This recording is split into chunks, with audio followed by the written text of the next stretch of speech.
Сухумский родильный дом с марта текущего года находится на карантине, но несмотря на это, работа роддома не остановлена. Врачи ведут прием всех пациенток, кто нуждается в обследовании и лечении. Но все это происходит строго с соблюдением санитарных норм. В родильный дом на обследование пускают исключительно в масках по одному человеку после прохождения термометрии. Вход для посетителей категорически запрещен. Каждые 2 часа проводится дезинфекция наружных поверхностей больницы. Утром врачи и медперсонал, прежде чем приступить к работе, также проходят термометрию и ведут запись о самочувствии в журнале.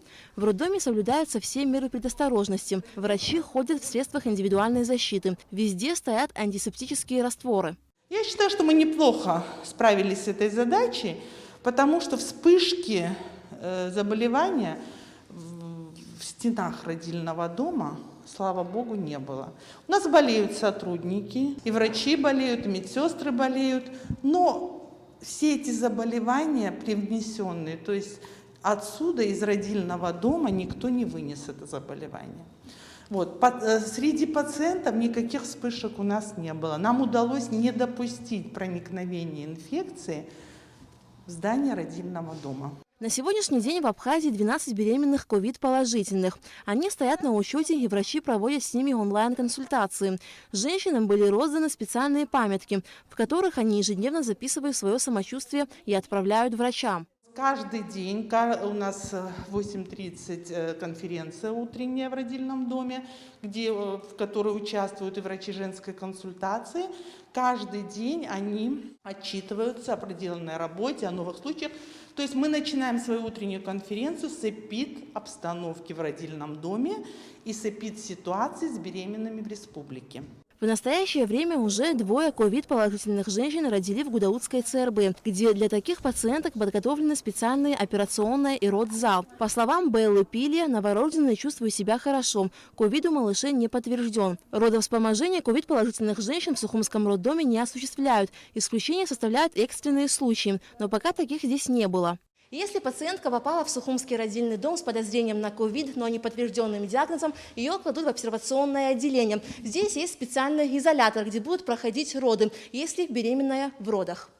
Изолятор акушерско-обсервационного отделения оснащен всем необходимым оборудованием, чтобы принять роды. Родильница находится здесь и после родовом периоде. В медучреждении выработана четкая маршрутизация пациентов с подозрением на ковид, попадающих в роддом. Акушерская ситуация, позволяющая нам транспортировать подтвержденную беременную роженицу, мы ее транспортируем в сопровождении акушерки, в сопровождении врача, если в этом есть необходимость, в Гудаутский госпиталь посредством скорой помощи.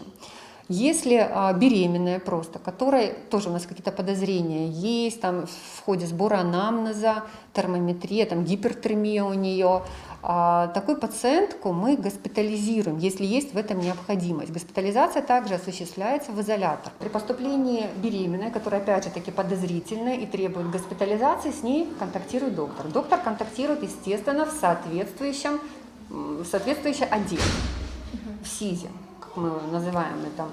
А в дальнейшем, если это ситуация, воссоздаем ситуацию, в которой она рожает у нас женщина, у нас выделяется на нее отдельная акушерка. Отдельная акушерка, которая находится постоянно с ней. И один доктор, который с ней контактирует. То есть у нас такого не бывает, чтобы ты пошел в изоляторе, принял роды у подозрительной женщины, потом пошел к другой, которая тоже рожает, потому что такое тоже может быть. Это обсервационное отделение не только же для подозрительных или подтвержденных на ковид. Здесь и другие патологии тоже встречаются, для которых и создано это отделение. Несмотря на то, что у родившихся от ковид-положительных женщин и детей инфекция не выявлена, специалисты говорят, что на сегодняшний день трудно спрогнозировать, как вирус может отразиться на здоровье беременных и их детей. Нам трудно сказать, как будут развиваться события, учитывая, что вопрос совершенно пока не изучен. Вот. Но мы считаем просто минимизировать назначение медикаментов беременным, как обычно это делается с беременными, потому что мы боимся единственного тератогенного воздействия медикаментов. Вот этого мы боимся. А во всех остальных случаях, вы знаете, что вот при гриппе тоже совсем нехорошо, чтобы беременная заболела гриппом. Вирусная инфекция, она коварная, она воздействует на органогенез, если это в 7-6 недель беременности.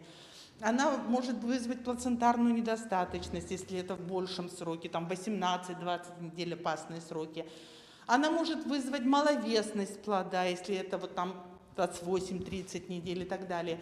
Но для этого служит акушерская служба, для этого она существует, для того, чтобы мы все эти осложнения пытались предотвратить. Врачи Сухумского родильного дома постоянно следят за общепринятым в мире протоколом лечения ковид-больных, связываются со своими коллегами за рубежом и консультируются с ними. Алика Трап, Степан Мартиросян, Абхазское телевидение.